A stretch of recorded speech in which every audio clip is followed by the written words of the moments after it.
We're back on the X52 podcast presented by Jimmy's Famous Seafood. It is Sunday night, July 20th. My name is Jake Louque, and I'm joined by 2 out of 3 L's Arditti, fresh off a trip up to God's country, Pittsburgh, Pennsylvania. How you doing, my friend? Tired. My back has a nice little kink in it from the hotel bed, but you know, it was a good time.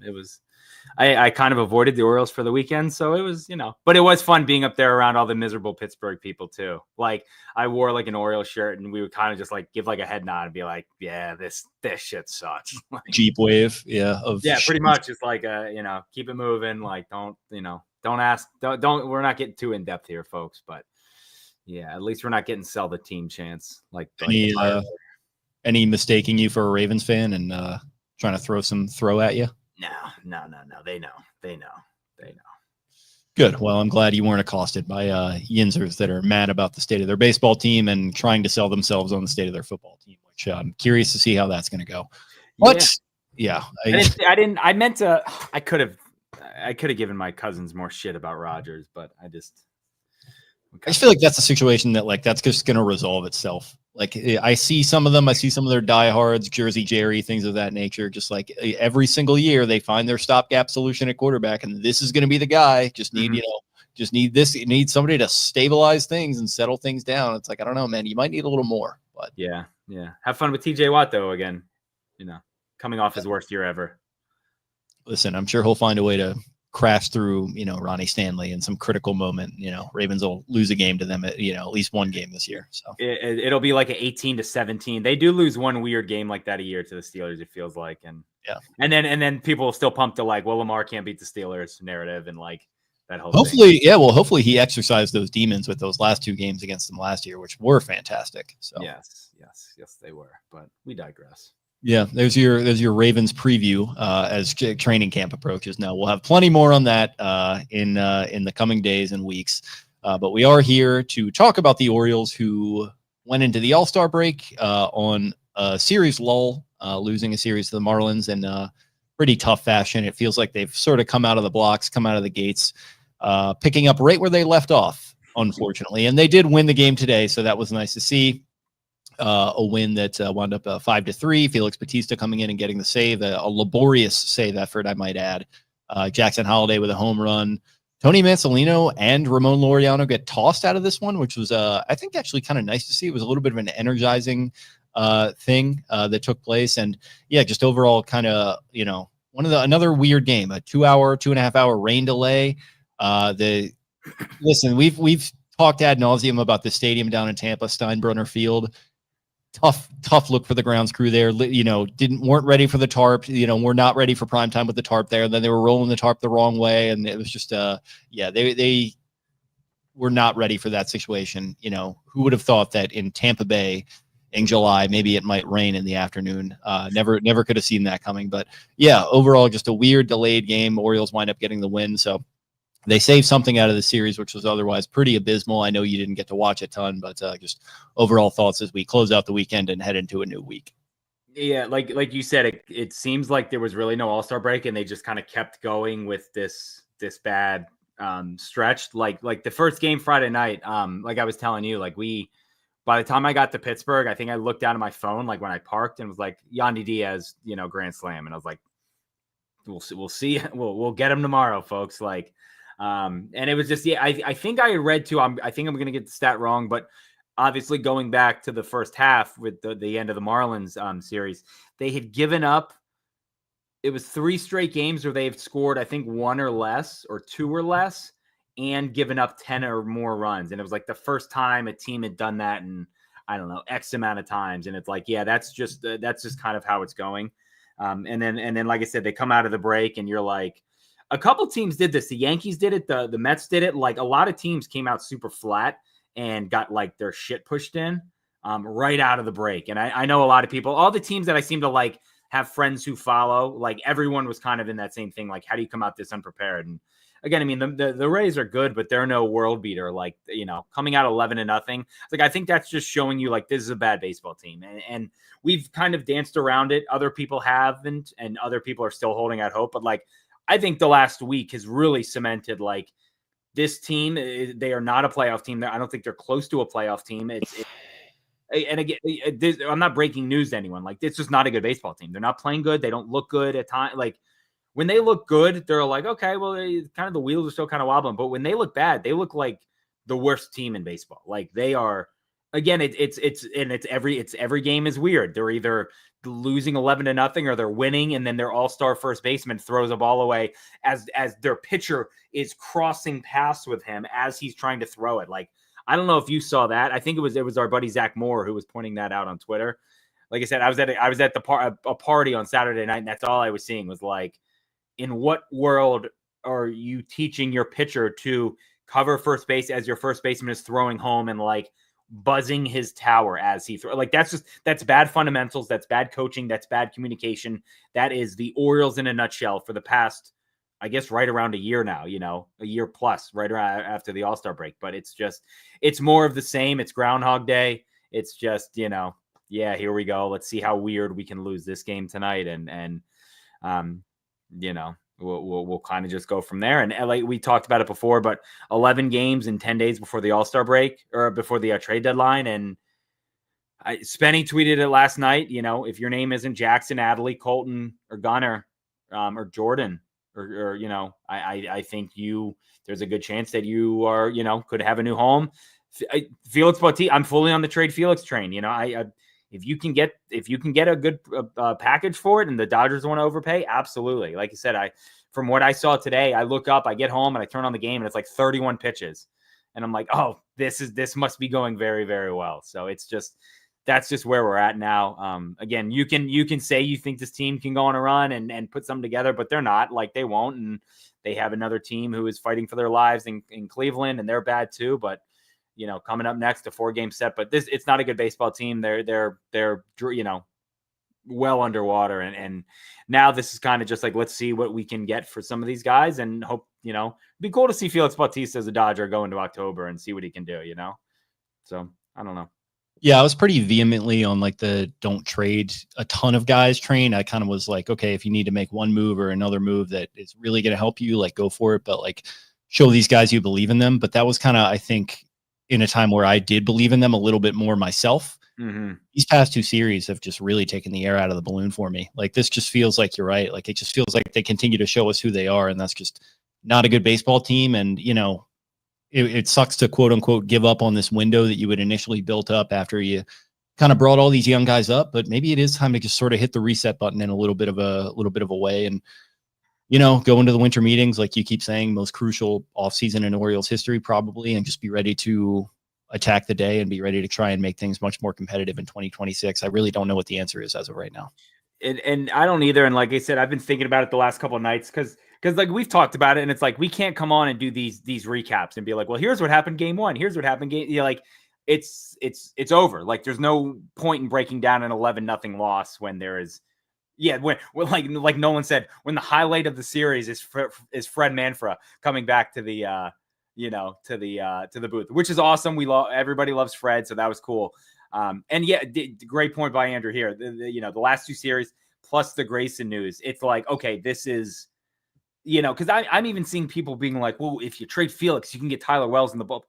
Like, we're not doing this. Like, we're not hinging our, we're not putting all our bets on Tyler Wells. And I love Tyler, but like, that's not going to save the season or anything like that. And it sucks that Grayson is still hurt again. And there is something going on that they have to figure out. And I'm not a doctor. I'm not close to one. I don't know what the thing is there, because there are people who are like, oh, he's just soft. It's like, he's not soft. It's not like he's like, my fingernail hurts, or I got a blister. It's like, these are big major muscles and things in his body that something is off and it's not working. So it's not him being soft. It's them looking out for him.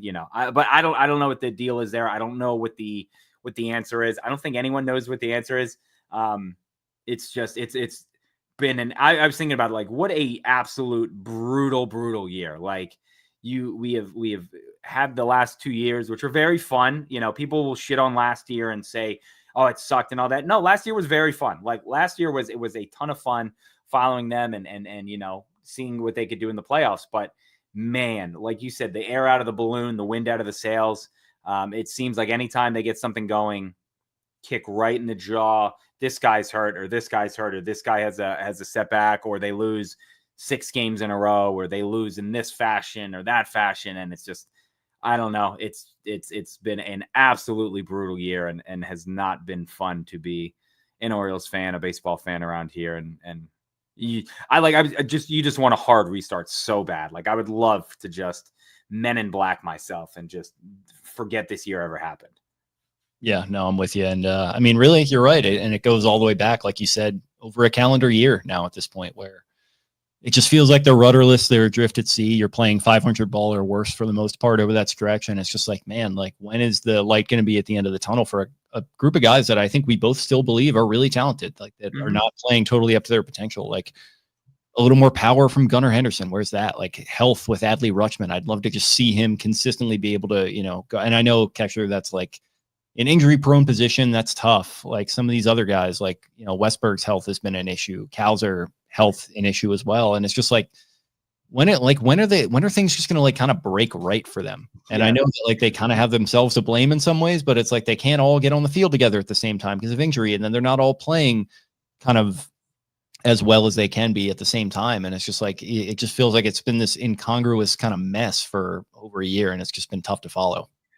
And, like, I hate being that, like, woe is me. That's exactly what I am. Like, this sucks. Like, I am hanging my head being like, why does this team get that? Like, I'm like watching other teams on MLB Network and Baseball Night being like, I'm jealous of that. Like, I would love, like, I saw the Red Sox win 10 in a row to close the first half. And I just remember being like, that looks so much fucking fun. Like, I would kill. And again, we had these moments last year, but, like, I would kill to watch my team walk another team off. Like when the Red Sox went into the break on a 10-game winning streak, I was like, I would pay a decent amount of money to have that happen to me, just to feel that. Like, I was thinking that, like, when was the last time us Orioles fans were, like, pumping our chests? Like, yes, let's go. Like, these are our birds. This is awesome. Like, this is so much fun. It's been a long time. Another injury too we didn't even talk about is Samuel Basallo now with the oblique. Like, I'm in the pool. I'm, like, drinking a beer in my cousin's pool yesterday, and I'm scrolling through Spotify looking for a playlist, and I get the update from Jacob or Wayrich or someone, and it's like, oh, Samuel Basallo, and they're weird. They're wording it very weird. I don't know if you've noticed it. They said he won't play in games this weekend. They didn't say, like, he's out with an oblique injury. They said he won't play in games this weekend due to an oblique injury. And I just was like, fuck yeah. Yeah, that's awesome, man. This is great. Like, bring it on. Keep, like, when I talked about a couple weeks ago, fully expecting A, the warehouse to fall down, and B, like, a piano to fall on Colton Cowser, I didn't mean I also thought that Ben McDonald was going to fall out of a tree stand. And we're happy Ben is okay. Yeah. That's so scary. But, like, that right there, I think sums up how this year is going.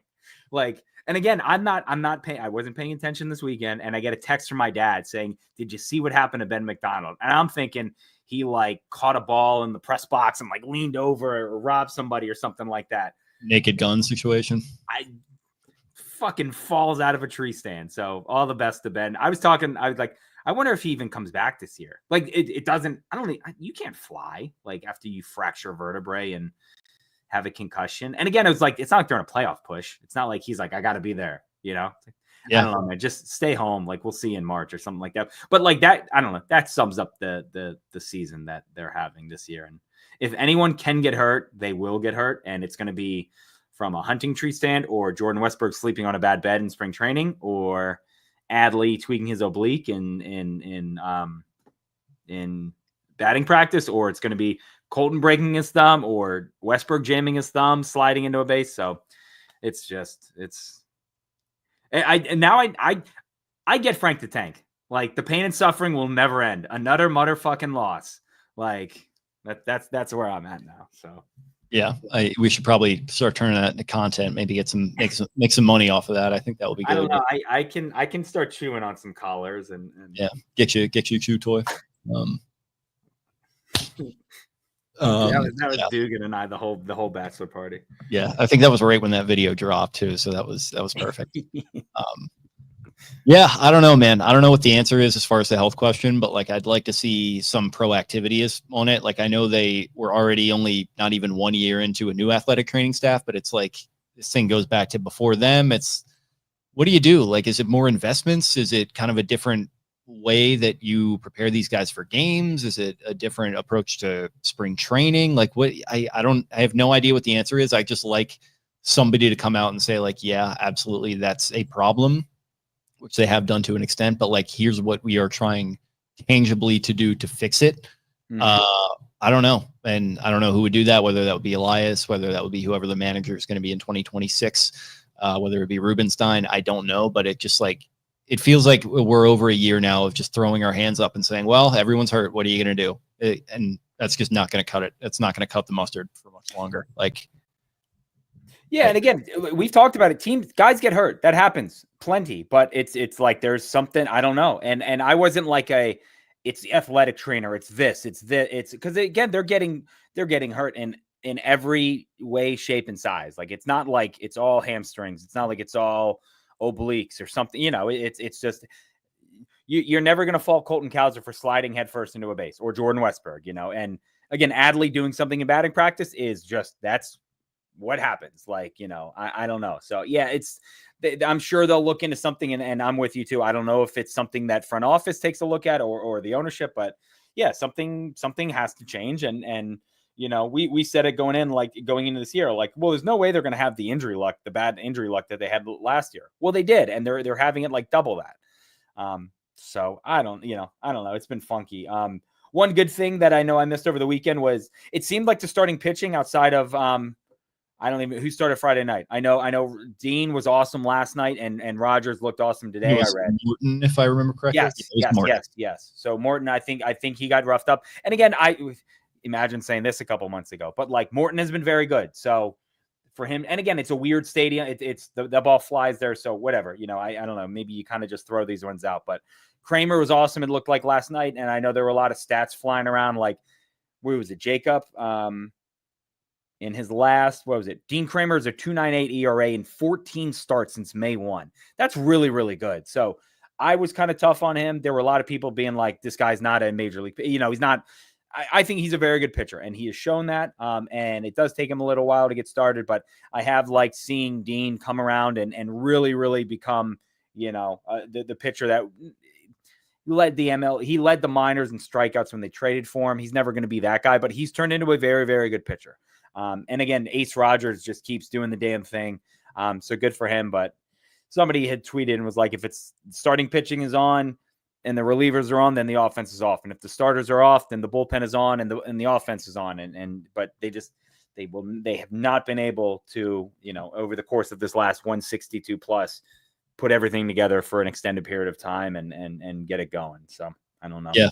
I think it just kind of underscores the lack of proper investment in the starting pitching staff. Like, you probably weren't, having to hope on Rogers turning into what he's turned into. And I think it's been great that he has, but like him being your best guy, like, you would have hoped that would be Zach Eflin. Like, you would have hoped, I don't even know at this point. Like, I feel like Eflin was the guy certainly going into the year. And like, he's, on a lot of other teams, he certainly would not be in that position. And I know you swing on Burns and you miss big time, but it's like, man, the lack of a backup plan really hits you, where you got to go and get a Morton and Sugano. I know he's had his ups and downs. I'd say he's mostly been good. So good signing there, but it's like, you just need some more serious investment onto that part of the club in 2026. If you're trying to compete for a World Series, I don't know if that's going to be their goal for next year though.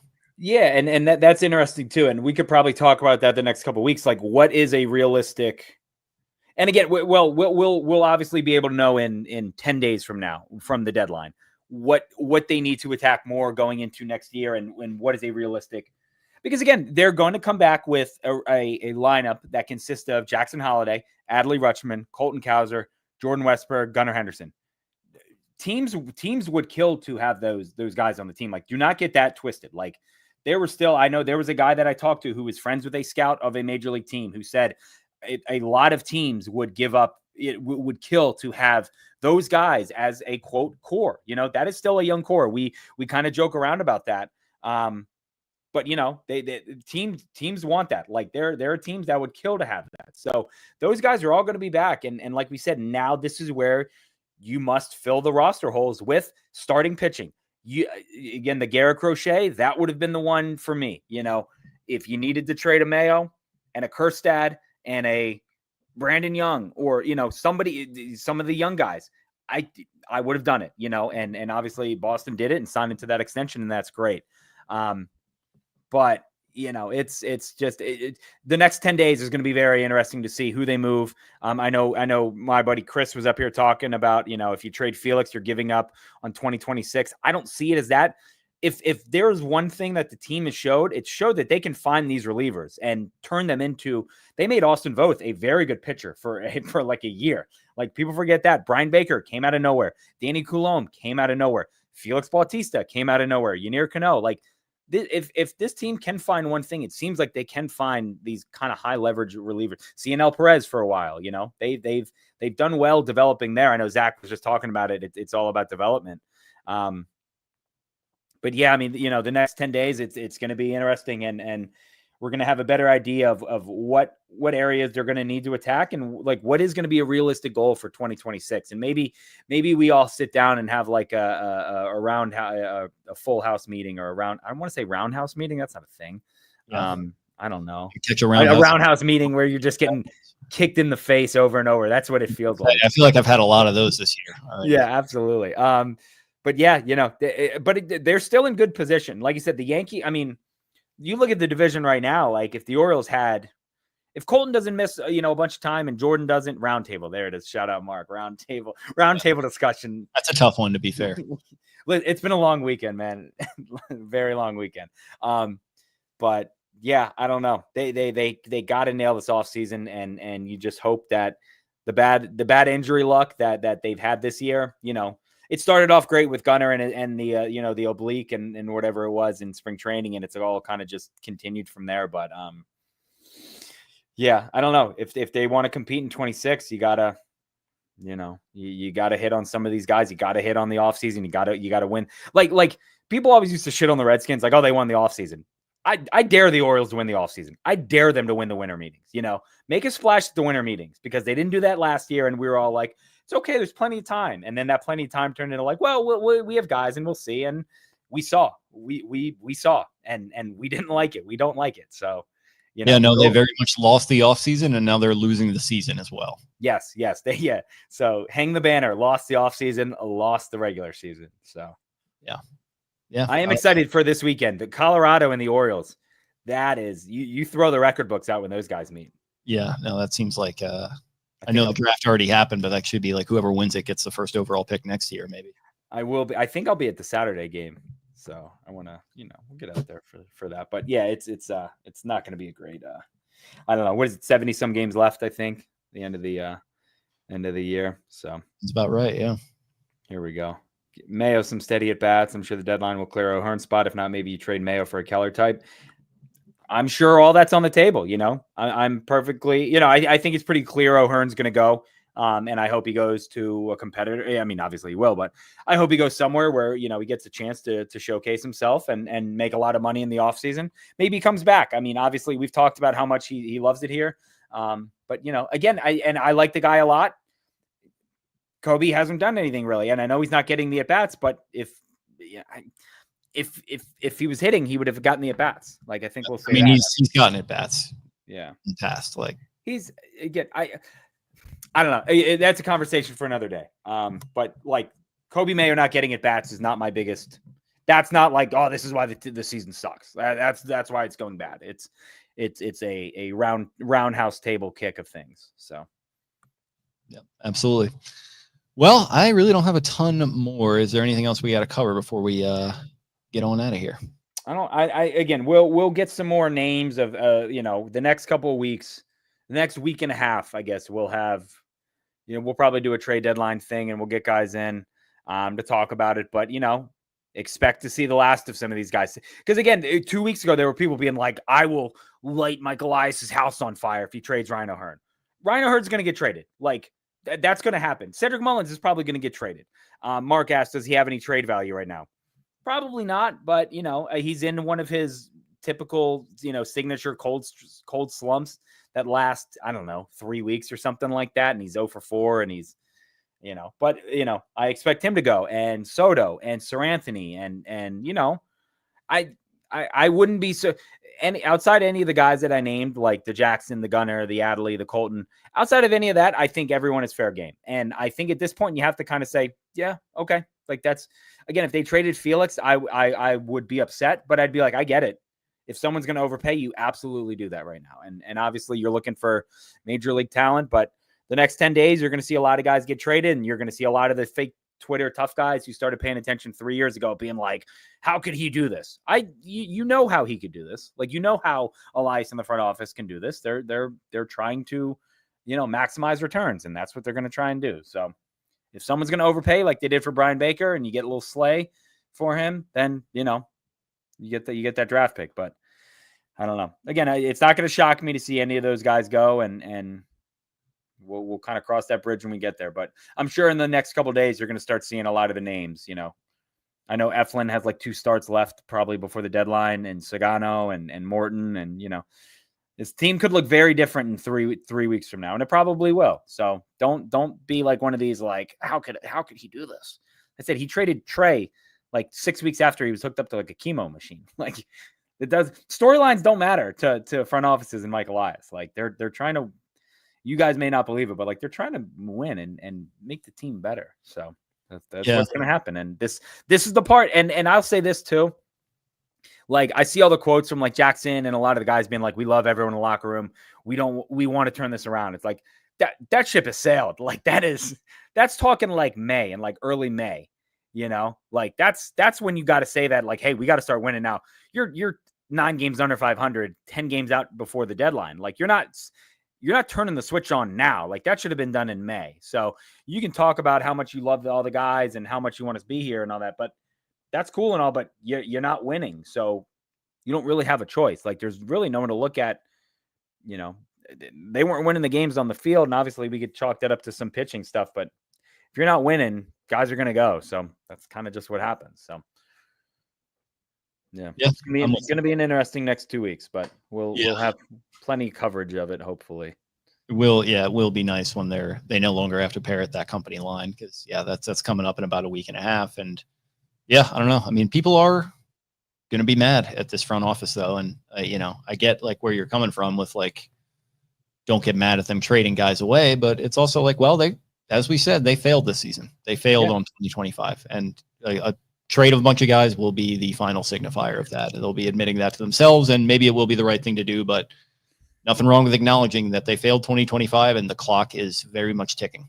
Yeah. And again, we've talked about it being like, I hope this is the biggest splash in the face or smack in the face. I'm thinking about like in the movie scene where they dump a bucket of water on someone and they wake up. Like, I hope this is like the wake up call, because like we talked about this in like the second week of the season. Like, remember how embarrassing it was to get their asses kicked in 24 or 23 and 24 in the playoffs, and like how embarrassing that was. Like, think of how embarrassing this is going to be. So I hope this is a wake up call to the front office and the players and everybody, and the guy who sells the hot dogs and Clancy. Like, everyone should be embarrassed by the state of this baseball team this year. Maybe not Clancy. He's been perfectly fine. Still looks jacked as ever. And, all that, but again, I mean, this is like you said, this is a failure on every level. The front office, the training staff, the players, everybody. Like, no one is immune from this. Like, it's not like there's like, well, everyone's been good. If Gunnar was hitting 330 with 25 or 30 home runs, it'd be like, okay, well, I don't think anyone gets a pass this year. I think everyone has had their slumps and been like, what the hell is going on with this guy? And it's just no one is immune from blame here. I think this is a complete organizational failure from top to bottom. Parking guys, the attendants in the upper deck and left field, and the guys who give away the bobbleheads and Hawaiian shirts, they failed as well. So I hope those guys are taking it tough. The Birdland Volunteers. Did you see the pictures of them taking out the seats and underneath the scoreboard? I did. So that'll be kind of again. I sat in those seats for the Mets series, and then 3 days later they're gone. If I would have known, it was my last time sitting in 92, row 14, seat 1. It might truly be the creative park, like Aaron Judge. It feels like they're just making changes, every time we turn around. Tupac, I see no changes. Yeah. Oh. Is that all we got? Do you want to quote any more of that song? No, I don't think we'd want to do that. Maybe you have a certain coworker of yours we can maybe get to hop on these live airwaves and do that. Gonna be a hell of a summer, boys. With summer, yeah. No, but yeah, if that's all you got, we can go ahead and wrap it up. Yeah, I'm tired. It's been a long weekend. It sure has, and hopefully it's a shorter week here, and hopefully the Orioles baseball will be better as they are set to take on the Cleveland Guardians. Well, we'll see how much longer they're the Guardians after certain announcements were made today. Yeah, stay tuned for that.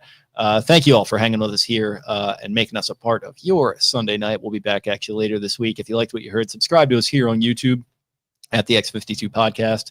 If you're listening on demand on your podcast platform of choice, subscribe to us there too. Find us on social media at X52 Podcast on X and on Instagram. I'm at Jake Louque. That's Louque. Eric at EDITTI22. Taylor at Taylor Smythe 10. Brian at Barstool Banks. Spenny, Ravens for Dummies. That is a number 4 in the middle there. Thank you all for hanging with us, and we'll talk to you again very, very soon. Bye. Arrivederci.